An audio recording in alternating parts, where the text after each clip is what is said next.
the works. Thank you so much. I've got to, just hold on. Congressman French Hill, I just saw you, my friend. Thank you so much. Please come up.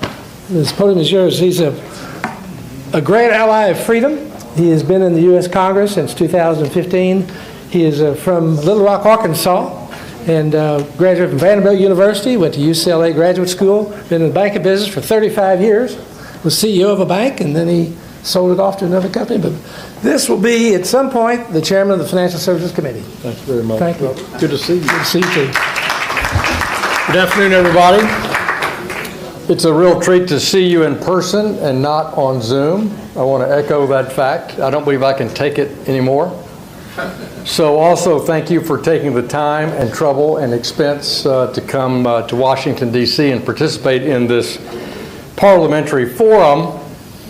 I was bragging on this group just a couple of weeks ago in New York at the United Nations when we were in a visit about financial intelligence units and the important work done by those units across the board on criminal activity in the world, not just AML, BSA, but beyond that. And I said, well, you know, we've got parliamentarians, elected officials in our countries that are just as engaged in making sure these laws are the best that they can be and coordinate with their executive in their own countries to make sure that we do a terrific job. And nobody's helped do a better job on that over the last few years than Congressman Pittenger. And Robert, thank you for your leadership. I treasure my time on the committee with him, and he was at the forefront of the United States taking seriously terror finance and how to make that something that we can coordinate with not only in the legislative branch but in the executive branch in a more effective way, and Robert has led that way. I first want to make a few comments since you have a good panel and have been discussing human trafficking, and my colleague just previously mentioned it. And then secondly, I want to turn to a couple of general comments about what's happening in the House Financial Services Committee on National Security. This summer, I was appointed by President Biden to serve as the Republican congressional representative to the United Nations. And when somebody gives me a job, I tend to take it seriously, even if I can't think of a more difficult playing field than sending a congressman from Arkansas to observe what's happening at the United Nations. This is the point where you laugh, and you make it. But I take that seriously, and I went and represented the U.S. 2 weeks ago at the general session that was held in the General Assembly, what they call a high-level meeting, to adopt a new resolution by the UN on human trafficking. This is an update to the 2010 resolution. And I testified before the panel, and the points that I made were, look, first, as it relates to human trafficking, we also still have to partner with financial institutions in order to address the outstanding money laundering issues and conduct parallel financial investigations to the crime of human trafficking. Those things get sometimes not connected in our laws, not connected in our enforcement. Taking away the financial incentive to engage in human trafficking operations will bolster our efforts to disrupt, block, and stop this egregious crime. This summer, I also got a different perspective on the same subject.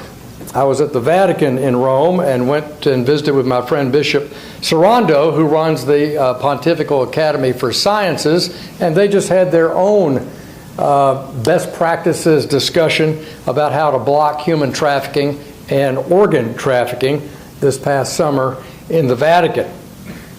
And those two topics really got me thinking about the statistics on human trafficking. Obviously, we want to stop it. We want to engage and help victims. We want victims to play a role in designing how to handle this. But if you look at it here in the United States, the majority of human trafficking issues here in the United States, it's not a cross-border issue. It's a problem right here at home. And I suspect that could be the case for many of you in your own countries. So, yes, we share ideas across borders at the Vatican or at the United Nations, But a lot of the work that we have to do on this and disrupt the criminal element, stop the finance, stop the illicit finance, is right at home. Right at home in your own country, right at home in the EU, right at home here in the United States. And that's a huge misconception of our voters, of our constituents here in the U.S. When you say human trafficking, they think you're talking about the 160,000 people that come across the border illegally from Mexico into the southwestern U.S.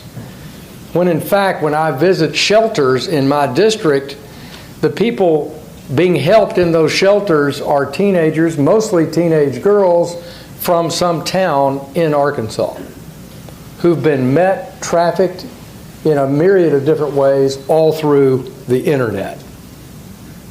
Just last month, Arkansas